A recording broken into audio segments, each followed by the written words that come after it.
as if I was not going to do a video on this one. Hello guys, welcome, or if you've already seen my channel before, welcome back. I am the Philadelphia Whovian, and for this video, we're going on to the next episode of my series of videos that are on the Peter Capaldi era. For those of you guys who are new to my channel, okay, sorry for those guys who are familiar with my channel and I gotta keep repeating myself, but this set of videos is because Peter Capaldi, he was the first Doctor I saw be regenerated into. Matt Smith regenerating into Peter Capaldi, but also because I do not have BBC America, I never actually saw all of Peter Capaldi's stories. In fact, I only saw about a third of them. So this was one of those stories that was one of those eras of Doctor Who that because I did not see on original transmission and took a while for me to see all of, I'm now going from the very beginning to the very end. And when it comes to Peter, we are now on the next story of the 12th Doctor's era, Time Heist, written by Steve Thompson and Stephen Moffat at the same time, so we got a dual writership there. Okay, now with Time Heist, I blatantly admit, guys, I blatantly admit, this is one of those stories I had never seen up until I got the full collection of the Peter Capaldi era. Yes, this was another episode that I did not see at all until literally this morning. Yeah, this morning. Whatever the date is this time, was it 21st, 22nd? I don't know. Or the 20th? I really don't know. Either way, this morning is the first time I ever saw Time Heist. I saw snippets of it, but I never saw the full episode. When I say snippets, I mean like a good 10-second clip one time, and a good 10-second clip another time, and that's it. Which is not enough to say you saw an episode. Okay, Time Heist. Be very clear with this one. I'm going to try and simplify this one as much as I possibly can. But Clara is going on a date with Danny Pink. She's excited. However, the Doctor gets a phone call, picks up the phone, and then they immediately just switch to the next moment, which is they all are in a room. The Doctor and Clara are in a room with a woman who is a shapeshifter and a man who has been spliced with a computer because he was a bank robber.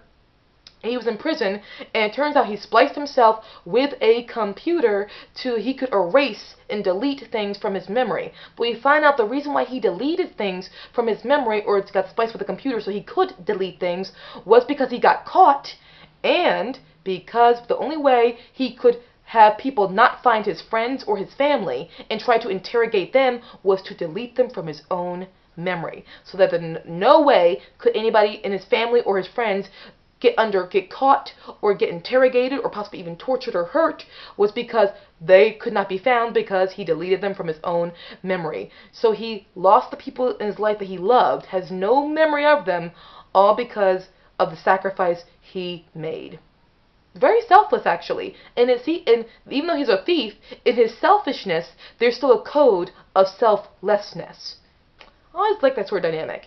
And the other character, again, she is a shapeshifter, which, leads to her being alone. And the reason why she said she is alone is because when she touches people, she turns into them. And nobody can stand being around someone who is them looking back at themselves, because we hate the idea of looking back at ourselves, perhaps. Or we hate the things we see underneath. Okay, so they are all in this room, and it turns out that they are given a message on this. They all have forgotten everything. They've literally been eaten by or stabbed at by memory worms, so their memory was completely wiped. We find out the reason why is because there is a creature at this bank called the Teller who can read guilt, who can find guilt, and then can literally eat on your mind and completely destroy your brain, or get rid of your brain, or just, just collapse your brain. So there's that. So, but the less they know, the better it is, because the less they know, the more the Teller will not be able to sense and pick up on their guilt. There's that. But they are now doing a heist, a bank heist, where they have to break into this bank because of this type of this is where I have a hard time explaining this. This is hard to explain, actually, when we get to this part. Okay, they're in a room where there's a messaging system from this one person, the architect, that has now designed this whole thing for them to break in and then commit a heist. There's that. However, we don't really know who this person is, and the Doctor, of course, hates this person right away. Who is the person who's orchestrating all of this? Who is this architect, etc. and so forth. And then, but this is the pressure's really on them, because at the very second that they're giving this recording and they are told how that they chose to wipe their memories, they are now being inundated by guards. Literally, guards are coming in to kill them and neutralize them, so they have to escape. And then we get this cat and mouse where they're running through the bank, but luckily there is one bank person who, because we have the one character, she is a shapeshifter, she turns into one of the people who work at the bank to get them into the bank. But unfortunately, it still gets discovered that they are getting into this bank and that they are trying to commit a bank heist. So the guards go after them, and so does the teller. The teller is this creature, and the teller gets released into the tunnels to go and get them. So each of the individual people we see, of the four, we see the teller at some point hack into their guilt and try to destroy them. But each single one of them has a device. I can't remember what the device is called, not a scrambler or something, but the device will kill them on instinct. So first, kill them immediately on impact. So the first person, the teller, apparently got into their mind and tried to suck out their brain, was the shapeshifter. So she presses the device, and then it looks like she's been completely destroyed and killed. And the second one is the computer hacker, and he gets destroyed. But then we get down to the point where they do get into the vault, and the first thing they get is, it turns out each of them had something in the bank that they wanted. The computer hacker got something that restored deleted data, so he could remember his family, and then the shapeshifter got some sort of serum that allowed her to touch people and not turn into the people that she touched. She got a way out. And with, gosh darn, the Doctor and Clara, they get into the vault where they find out who is the main person who put them on this mission, and it's the same woman who literally is sent the teller after them. She's the main bank manager, the overseer of all this. Same woman. It turns out, no, she cloned herself. So the woman is sitting there in the vault that they got into, she literally cloned herself, and now her clone must be killed. And it's like, the Doctor's like, wait, you hate your clone? But then he thought about it, he said, wait a minute. That reminds me of something that the shapeshifter said. Because it turns out the shapeshifter and the computer, the man who was placed with the computer, the bank robber, they were never fully killed. It turns out when they pressed the device that supposedly killed them, no, it just transported them to a ship, and then they came back down to help the Doctor and help Clara. Yeah, and he says to the shapeshifter, wait, what did you say? You say people hate looking at a version of themselves. They can't bear to look at another version of themselves because of the hate or guilt they probably feel when looking at their other selves. So he's like, wait, he turns to the woman and says, you hate your clones.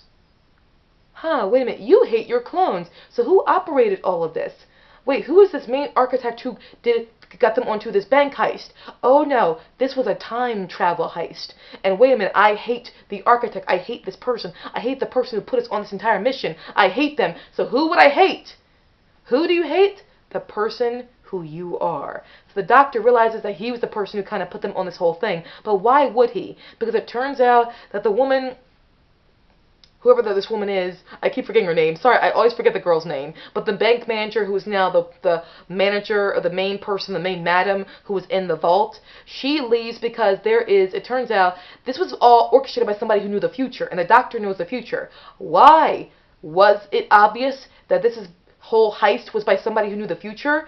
It's because clearly it was by somebody who knew that there would be a storm that would come and destroy the entire building.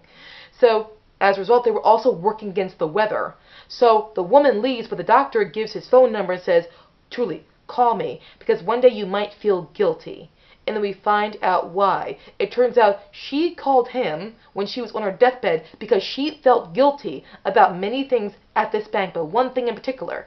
She called him because it turns out the teller, the creature who literally melted her brain if it detected guilt, was trapped. And what did the woman, the bank manager, have on this teller that kept him confined? There was another creature, a female counterpart. See, the teller was not the last of his species, but no, there was a female there who also was not there. Therefore, they were the two last of their species, but they could go off and save their species because they go off and mate. So she planned this whole thing with the doctor, the bank manager in the future on her deathbed. She planned this whole thing because she felt guilt, so she could get the teller released. So all of this was orchestrated by the woman, well, initially asked by the woman, and then orchestrated by the doctor. He was the real architect to this time heist. Oh, dear God. Oh, man, now I'm exhausted. I mean, really, I'm exhausted. Jesus, mention just giving you this plot of this, I'm exhausted. Okay, the time heist. So what are my overall thoughts on the time heist? One, sorry for being redundant, but beautifully directed. Oh my God. This was a work of art in many ways. That being said, while this was beautifully directed, here are two negative aspects to this. One, like everything else in the Peter Capaldi era, it's so beautifully directed that nobody bothers to pay attention to the sound and make sure the actors are fully comprehensible at all times. Because when it came to this episode with the time heist, there were only two characters I always understood. One, the bank manager, who was the one who orchestrated all of this with the doctor, who said on her deathbed, "Doctor, I'm dying and I feel guilt, so I want you to go back and do this thing for me." But I'm not surprised, because the actress they got for that, she is a relatively popular actress in Britain, and I've seen her a few times. I saw her in The Dorals in Corfu, and I also saw her in The Wives and Daughters, where she was opposite Michael Gambon and a lot of other great actors. So she's a great actress. She is a gorgeous woman as well as a great actress. Absolutely wonderful. And there were a lot of great moments to this, but also she gave great performance. But another person I understood was the guy who had spliced himself with a computer, the bank robber and the hacker. Him spoke really well. I always understood him. And one of my favorite bits was with him, was when he said, as the teller was coming towards him, he was shouting to Clara, "Clara, when you think all the people you love, all the people will miss you when you're gone, and I can't remember anyone." When he says this as he's about to die, as he sacrifices himself for Clara, that was a beautiful moment. I always loved that line. He delivered it very, very well. He was well cast, and as was the overall bank manager. They were beautifully well cast, and I understood them very well. But honestly, I didn't really understand almost anybody else that much when it came to the principal people in this. I just did not always understand them very well. I don't know if it's a problem with the sound with the Peter Capaldi era. Well, the directors didn't bother to make sure the actors were clear. I don't blame the actors. This would have been beneficial for a director to say, okay, we have to have everybody slow down so we can speak clearer in this fashion. Or, again, it's the sound that they're recording with. It's just not clear enough. And the only way you can be fully comprehensible is if the actors are super enunciating. But either way, this is an episode that looks gorgeous, but it doesn't sound great. And that's a drawback, because if you're going to do an episode, like when it comes to episodes like this already is going to have a hard time being something children are going to be into. But with the speed of everybody talking and things easily going over someone's head possibly, I can see why this is an episode that I can see why a child would not get into. Possibly. I'm so sure there are children who are interested in this, but I can see this being the beginning of children not being possibly interested in watching Doctor Who at this point, because this feels like an episode more for adults possibly than for lots of children to be able to easily access. There's that. Again, it looks great, but another side effect to its looking great was there were some parts of it that just felt too dark for too long. When it comes to the lighting of it, it set some very good levels to it, but this is an episode with the darkness of it. I could see a child also not getting into the darkness of this, because there's just not enough brightness. But I understand the tone they were going for. I'm just saying that tone probably was not for everyone, and children do matter. But again, I can't blame Moffat for this at all whatsoever, because with this, as Moffat and Steve Thompson were writing this, and with the tone of this, Moffat, don't take anything I'm saying personally. I know you're not going to see my video. Just don't. Because this is where it happens when a writer is clearly trying to appease a part of the fandom that thinks only their input matters, and they don't bother stop think of the rest of the fandom, like children, that this also is important to. Because with Series 8 of Classic Who, not Classic Who, New Who, this is a season that clearly was meant to appease the audiences who were constantly bitching and complaining and moaning. And some people did appreciate it. I'm sure some people definitely did appreciate it. But this was a season that it was appreciated by some, but it was also those people were bitching and complaining about Moffat, and Moffat wrote this season or organized this season to appease them, and they were still pissed off. This is what happens when you write for a part of the fandom that only knows what it doesn't want, but doesn't fully know what it does want. Because the Time Heist, while has a lot of genius to it, it's very creative. And again, I give this credit to Moffat. It is very, very creative, but I could see it losing its audience when it comes to a younger demographic. Because this can appeal to some, but the Time Heist, I can see it not appealing to others. And also with it, it moves at such a fast pace. I can see why it moves at that fast pace. But here's the problem. With everything moving at such a fast pace, with so many episodes in such a chronological sequence, moving at a fast pace, it's hard for anything to sit with the audience and for anyone to fully savor. Ooh, bad choice of wording right there for a second. When everything's moving at a breakneck pace and nothing is sitting for a moment, you can't savor it. And that's a small nitpick, because I understand exactly why the show is going at the pace it's going with Series 8. Makes total sense to me in every sense of the word. It's just simply that, again, with everything moving at such a fast pace, it's hard for you to sit down and reflect on anything in particular.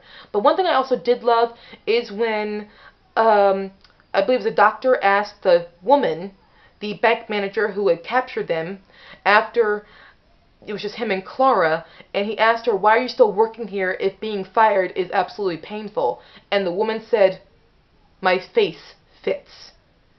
And my thought back to that was, your face fits? Okay, that's a cool like, witty thing to say, but how does it make any sense? And then when I found out at the end that it was the woman who cloned herself, oh, that's why her face fits. So, a lot of good stuff was in this episode, but there was something about it, it was just, I can't put my finger on it, really, of why it would never be my favorite episode. But that being said, a lot of greatness to it, and again, I think simply that the reason why it's not my favorite is just simply because of the fact that it's just not always comprehensible, because the actors are not that easy to understand sometimes. Yes, I watch it with subtitles, and I can therefore understand it with subtitles, but because it's going at such a quick pace, and sometimes I can't pick up on things, you know, as quickly as I wish to pick up on things. Its beautiful direction was brought down by the sound not being as good as it could be in certain areas. That's probably one of the main drawbacks.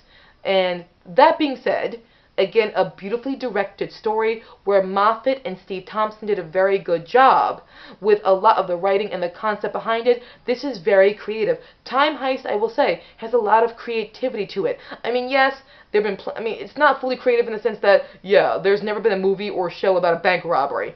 Oh, there have been tons of movies about bank robberies, and there was even a show about being a bank robber. So I'm not saying that was creative, but the way they incorporated it into Doctor Who was a unique idea, and I like the idea of seeing unique ideas. I will always compliment Moffat or any screenwriter in New Who, as well as Classic Who, for attempting to be very creative. I give credit to that. I do. But with Time Heist, I just don't know fully what I feel about it. I see the awesomeness behind it, but I see the flaws to it at the same time. That being said, one thing that is stand out, it is absolutely gorgeous looking in every shape and form. So that's my video on Time Heist. Sorry this one took longer, but there was just so much to talk about. So guys, what do you feel about Time Heist? Do you like it? Do you not like it? Don't be afraid to let me know in the comment section. I'll see you again with the next episode very, very soon. Oh, and fun fact that was painful for me when watching this was the idea of the Doctor being the architect. Why it was painful? Purely selfish reasons. I wrote a book called Doctor Who, The Architect. And remember, I never saw this story before, so I had no idea the Doctor was called that. And I had a book called Doctor Who, The Architect, where the Doctor faced off a nemesis called the Architect. And I'm like, after writing that, and then a long time ago, then seeing this, I was like, ouch. But luckily, it was two different things, and it was almost like, full circle. The Doctor was called the Architect here, and in my book, the Architect was a different villain. So it's just probably full circle, but I said, oh, that still hit me right here. It's like, ouch. Either way, guys, thank you so much for watching. Bye, guys.